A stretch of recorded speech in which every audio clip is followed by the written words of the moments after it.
Então, turma, para nós darmos continuidade nas formas normais, faltam duas, a segunda e a terceira, é extremamente importante que nós entendemos o que é dependência funcional. Por quê? Porque as duas formas normais agora dependem essencialmente sobre essa ideia de dependência funcional, ok? Então, o que nós vamos entender nesse momento? Vamos dar uma paradinha nas formas normais e vamos entender o que é dependência funcional e dependência funcional parcial, ok? Vamos lá. Novamente, vamos olhar o texto, né? Um texto que define o que é uma dependência funcional. Dado uma tabela qualquer, dizemos que uma coluna ou conjunto de colunas A é dependente funcional de uma outra coluna B, se a cada valor de B existir na linha da tabela um único valor de A. Em outras palavras, A depende funcionalmente de B. Normalmente, o aluno, quando vê uma definição dessa, busca decorar e acaba se complicando. Decorar isso aqui não vai ajudar você. Ajuda você a entender isso aqui. E como é que é a melhor prática? Como é que é a melhor forma de entender? Trabalhando na prática. Vamos lá, vamos entender o que é dependência funcional. Primeiro, vamos considerar essa tabela chamada de alocação, de alocar. Essa tabela, ela identifica empregados que têm horas alocadas em uma determinada agência. Então, por exemplo, o empregado 12, de nome Luiz, trabalha na agência 1524 e ele tem 20 horas semanais alocadas para ela, ok? Então, basicamente, essa é a ideia da tabela. Agora, vamos observar o seguinte. Primeira coisa importante nessa tabela. Essa tabela ela não possui uma única chave primária, mas sim duas chaves primárias. Quais são as chaves primárias dessa tabela? Num empregado, num EMP, e num AG, ou seja, número do empregado e número de agência. Essas duas chaves primárias constituem uma chave composta, ok? Agora vamos entender o seguinte. Veja bem, quando eu tenho o valor da agência, eu consigo obter a informação do endereço. Imagine que você vai fazer uma consulta, um where lá, um select e um where. Se você falar select alocação, select asterisco, né, todos, from alocação, where num AG 1524 igual, onde num AG é igual 1524. O que ele vai te retornar? Prudente de Moraes. Veja que então o endereço da agência depende funcionalmente do número da agência. Então, eu preciso ter o meu número da agência para poder obter a minha agência, o meu endereço de agência. Ok? Agora, veja bem, eu posso não conseguir obter o texto da agência, o endereço da agência, obter o meu número da agência. Tá bom? A dependência funcional não necessariamente considera o inverso. O que você precisa entender é a agência do endereço depende da minha chave primária. Sem ela, eu não consigo obter o endereço. Outro exemplo é aqui, ó. Eu consigo obter o número do empregado por meio do código dele, por meio do número do empregado. Então, nesse exemplo aqui, existe uma dependência funcional entre numEmp e nomeEmp. Por quê? Porque eu só consigo obter o nome do empregado por meio do número da agência. Opa, só um minutinho, voltei aqui. Por que é só pelo número da agência? Ou pelo número do empregado, desculpa.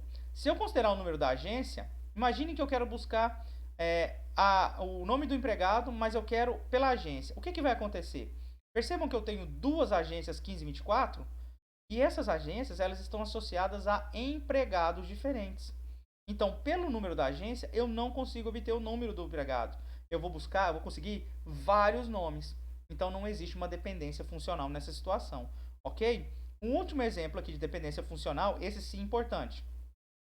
Percebam que eu preciso obter as horas semanais alocadas. Lembrem que o Luiz ele trabalhou em duas agências. Logo, se eu tentar, por exemplo, buscar a hora alocada que ele teve na 1524, eu não vou conseguir somente pelo número da agência. Por quê?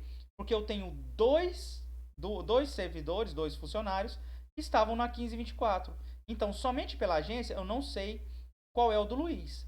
Da mesma forma que eu também não consigo apenas pelo número do empregado. Porque se eu colocar o código 12 para o número de empregado, eu vou obter quantas agências nele?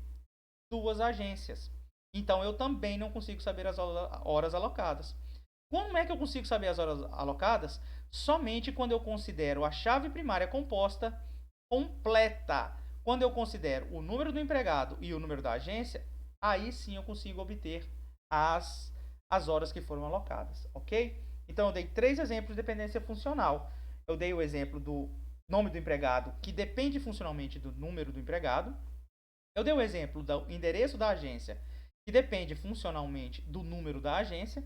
E estou dando o exemplo da horas semanais, que depende funcionalmente de 2 colunas, de 2 chaves primárias.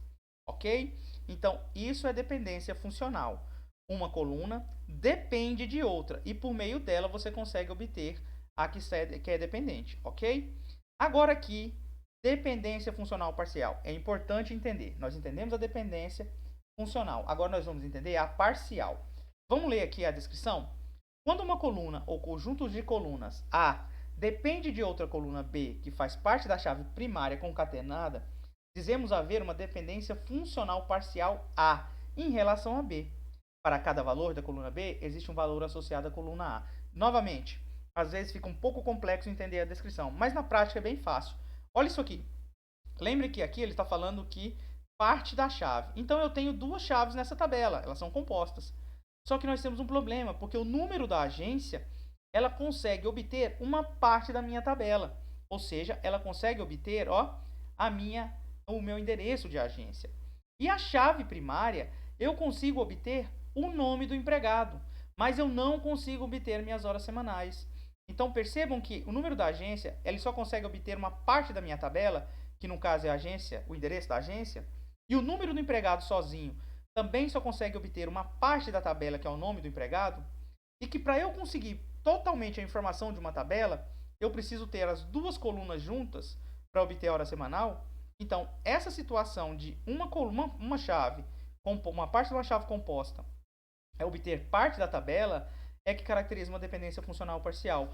Ponto importantíssimo: dependência funcional parcial só acontece quando você tem chaves primárias compostas, ou seja, mais de uma chave primária. Se você tem só uma chave primária, no caso, se for somente no empregado, você não teria uma dependência funcional parcial. Ok? Entenderam a ideia de dependência parcial, dependência funcional e dependência funcional parcial? É extremamente importante vocês entendam isso, porque dela vai depender a análise para a segunda forma normal e a terceira forma normal. Ok? Então, o que a gente tinha agora para dependência funcional é isso. Agora a gente passa para a segunda forma normal, ok? Tchau, tchau. Até o nosso próximo conteúdo.